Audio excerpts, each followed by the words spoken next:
Welcome back to NB Media and Content. Today I'm going to be showing you this 1989 Mercedes-Benz 420 SEL long wheelbase. It is known to Mercedes enthusiasts as the V126, and I believe it was one of the finest luxury limousines Mercedes produced in the late 1980s. The S Class always dominated this luxury segment thanks to its engineering and quality.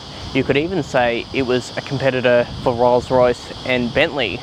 Mercedes-Benz was a very different car company in the 1980s, and I believe this is a great example of what the brand was capable of building. So today we're going to learn about it. I'm going to talk to you about its exterior design, interior features, specifications and options, and then I'm going to drive it.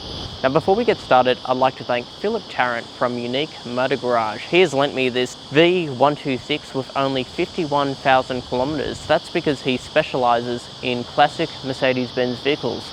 Feel free to check him out in the description below. He is located 15 minutes from Sydney CBD. In saying that, let's continue on with the tour of this really fine example. So now a brief overview. This was the second generation S Class nameplate replacing the W116, and the W126 was launched at the Frankfurt Motor Show in 1979, and it ran until 1992 until the 126 was replaced by the W140. Back in Australia in 1989, this 126 420 SEL had an estimated retail price of 176,000 Australian dollars, and this one I'm showing you is the desirable update series with a few cosmetic changes on the exterior and interior, including soft leather trim, a driver's side airbag, and a 4-speed automatic transmission. Moving on to the design of the V126, there were a number of different flat finishes and metallic colours to choose from. They all had corrosion rust protection. Moving on to some of the design elements, you had flushed glass halogen headlights with orange indicators with these little wipers on the bottom, chrome surroundings on the bumper bar, and the iconic Mercedes-Benz grille at the front with the star on the top.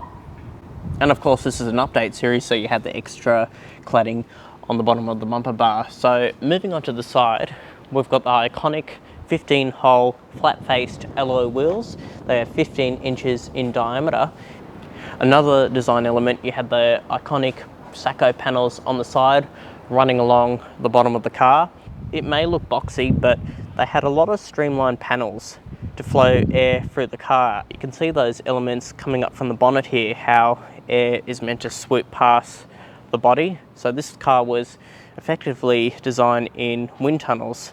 Another feature to mention, this mirror doesn't actually fold in. However, if you knock it, it does move around a little bit. That's so on the tight European streets, a bike might come past it and sideswipe it, the mirror doesn't break. So clever engineering. I do like the chrome surroundings along the doors here, and I especially like the chrome surroundings on the door handles, something Mercedes don't do anymore. Moving on to the rear design of the 126, we have that third brake light for Australian regulations and the ribbed tail light design, so that prevented snow buildup so you could still see the tail light bulbs. And of course we've got some chrome on the bumper bar and some chrome on the boot lid. And of course we've got the 420 SEL badge, as this is the long wheelbase. So now that we've got the exterior tour out of the way, let's move on to the interior. Okay, so the interior of the V126, starting off with the cabin design.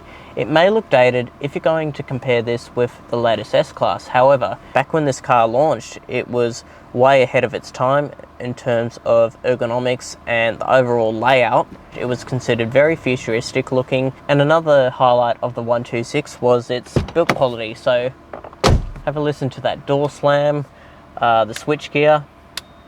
This car is over 30 years old and it still feels as new thanks to its condition and low mileage. This one is finished in the leather grey out of the many colours you could spec your V126 with. And this also has the burr walnut timber trim surroundings all along the dashboard, the centre and the centre console, and either side of the door cards. Moving on to the comfort features, I have electric chairs with an electric headrest and electric chairs on the passenger side, along with this retractable armrest.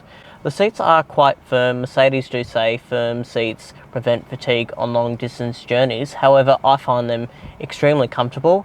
The only negative, I do roll around a little bit when I'm turning the car. However, on a long distance journey, they are very comfortable. Moving on to entertainment, I have a Becker Grand Prix cassette player with FM and AM, and also I can control the volume just on the wood surround here with speakers in the front and rear. Nothing too exciting, but it is nice to see an original cassette player in a car of this vintage. Moving on to some of the features of the 126, I have an electric steering column. I have cruise control. I have automatic climate control. I also have electric windows, and I have a power mirror for the passenger side. However, the driver's side is manually operated. I've also got a power sunroof with the tilt operation. And if I pull down the sun visors, it reveals the classic vanity mirrors with the mirror and the two lights all working and functioning well. And lastly, just on the bottom of the light switch, a seatbelt warning label. Moving on to practicality, I've got some little storage pockets on the doors here, just a little tiny ashtray, and a lockable glove box revealing 2 cup holders, and the overall size fits a spare manual. However, in the American models, if you got the driver's airbag, you'd get an additional passenger airbag, so that meant you had some storage here, a lockable compartment. However, for the Australian models, we just had a little piece of carpet.